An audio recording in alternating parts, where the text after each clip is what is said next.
What's going on, guys? Oh, well, we are leaving the house. Today is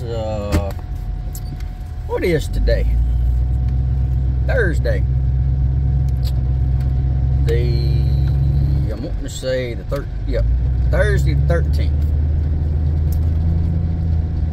So let me fix my mirrors real quick because I pushed them back in. Honk at my dogs.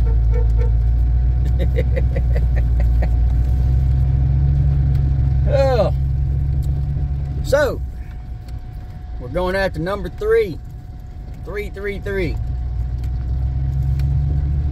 Going back up to Middlebury. So I got that number 2 delivered this morning. Guys, I was beginning to get worried because there wasn't no Beldens. When I woke up this morning, they had a Columbus, and then all the Hattiesburgs was gone, but they had one Columbus, and then they had a few Olive Branch and South Haven, which I really didn't want to go there because that'd be out of the route. Plus it's shorter miles. And the reason I say out of route is because I wouldn't be able to deliver it till Monday. So been having to come back home, then go about 70-80 miles up there and then 70-80 miles back. And like I said, it paid less. Well, whenever I say pay less miles. So so time I got out to the truck getting ready to take this number 2 camper over to get delivered, I looked at it again. Columbus was gone, and then I started thinking, well, maybe I might just better go ahead and get I checked Louisiana because that'll be coming back to the house. I was gonna maybe a Hammond or a Bow Bridge. Wasn't nothing going to Louisiana. I was sitting there thinking, well, maybe I might just better pick the Olive Branch. But they was disappearing like hotcakes, and I still had to get my camper checked in, and then sent in my paperwork, and then let them pay me and get off this load so that way I could pick it. And I was afraid they was gonna be gone by then. So I done something I really didn't want to do. I called dispatch, and in a way, because y'all hear me fuss all the time, in a way, I sort of felt bad calling them and asking them, hey, can you do me a favor and go ahead and put me on this load, being that I never do them favors. But I started thinking about it. I'm not asking them to do me a favor. I'm asking them to return one of several favors they owe me that I have done them in the past that I've never been repaid for. So I really didn't feel bad no more. So I called them and I said, hey, I'm getting this unit checked in right now. Can y'all put me on one of these loads before it's gone? Because I want to do one more this week. She said, yeah, what are you looking at? And so I told her, I said, there's an Olive Branch. I said, wait a minute. I said, before you look at that Olive Branch, I said, do you have any Beldon Mississippis that y'all have not put on the board yet? So she was scrolling through her little thing, and she said, I got a 21-foot J-Flight picking up at Middlebury, the new yard, going to Beldon, and told her to put me on it. So she did.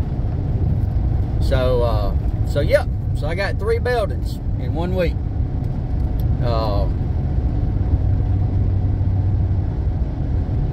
But anyway, passing Great American right now. I'm finna go over here at Wild Bill's real quick, get me a couple of hot dogs before I hit the road. Got some of the Sherman guys out here mowing. But anyway, make sure this guy right here stops. So yeah, paying the same thing, $1.63 a mile. And let me get pulled in here, get parked.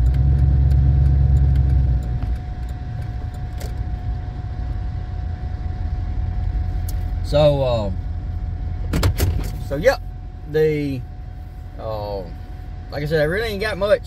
Just like I said, just checking in, letting you know what's going on today.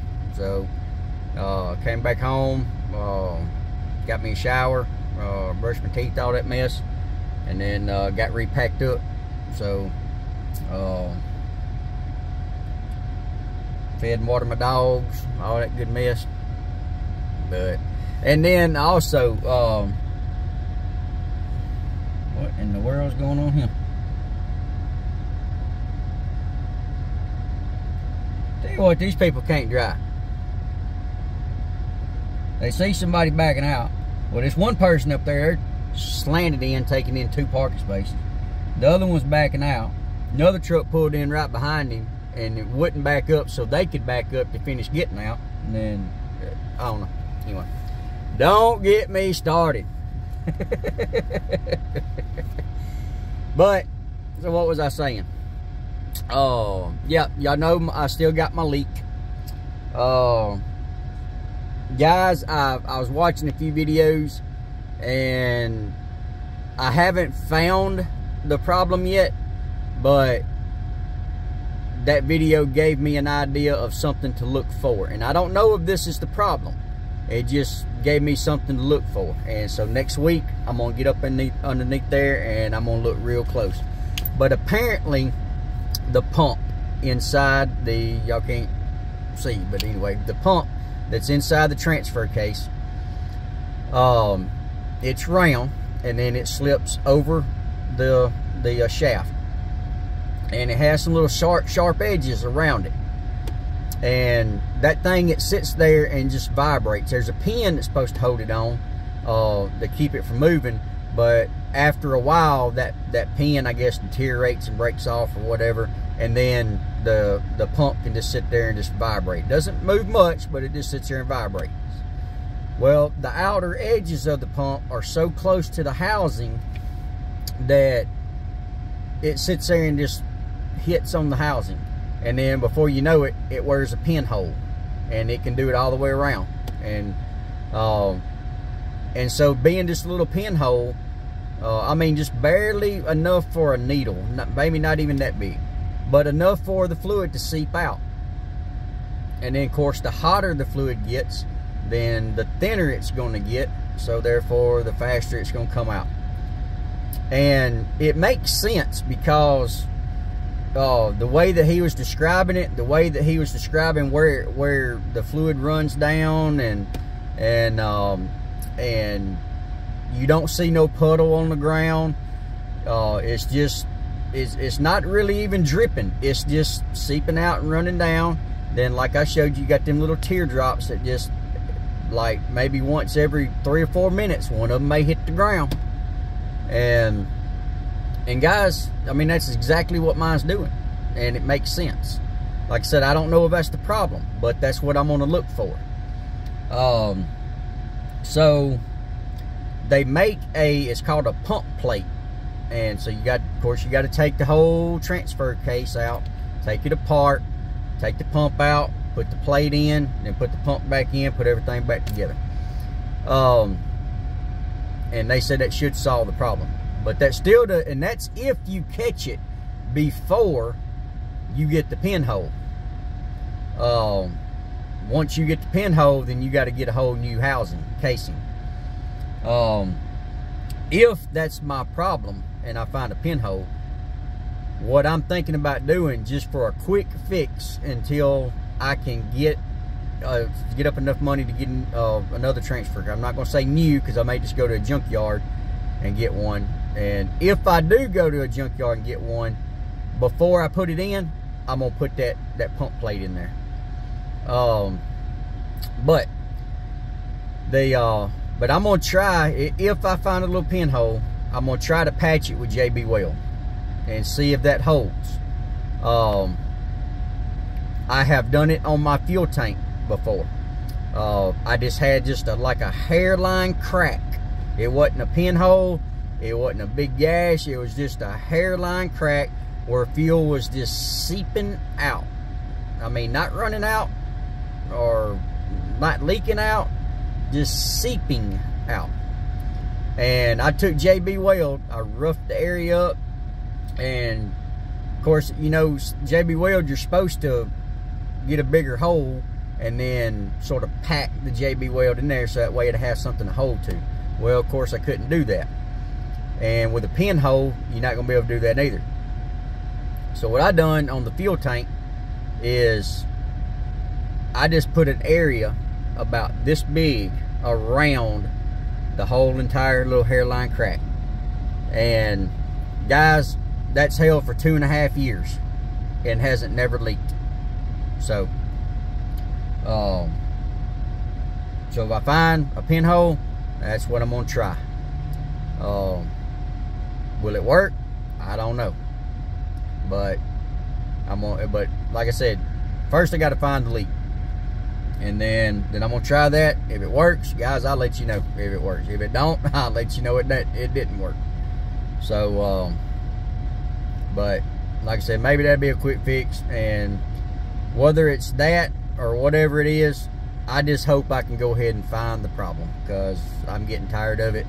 I'm thinking about, of course, you know, after this trip, I'm taking off next week, and then I'm thinking about picking to California. I mean, throwing a few extra quarts of fluid in here, and go.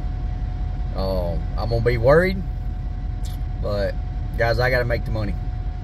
So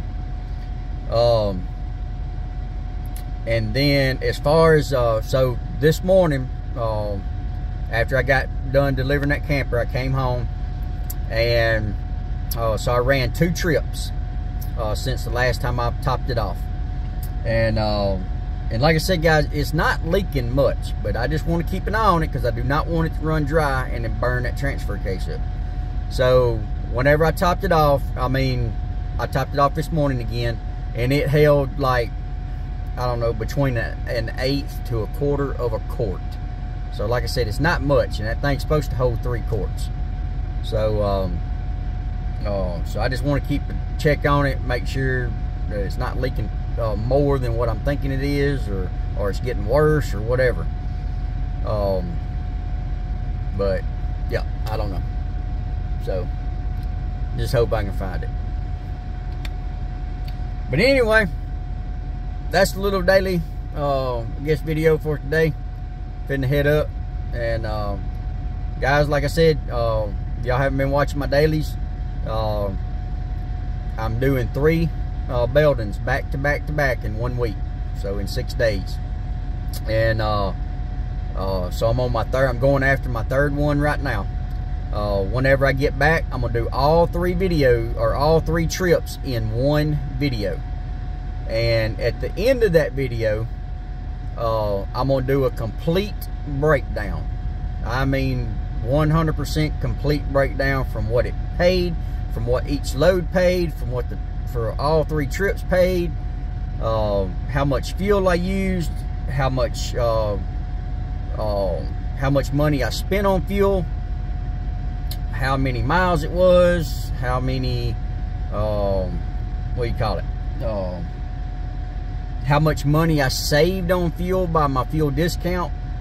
Guys, I'm gonna break it all down, so y'all stay tuned, and I'm gonna let you know that how much money you can make. Of course, like I said, it's not gonna be like this every week, because I got lucky on this 3rd one. I sort of got lucky on the 2nd one. I almost missed one on that. So but of course, I mean, there's loads out there all over the place, so you can pull longer ones. I'm just basing it on 3 trips, short trips. Well, I say short, but 670-mile trips back home. No deadhead for me, except going up there to get the camper, because I'm already at home. And but 3 in 1 week.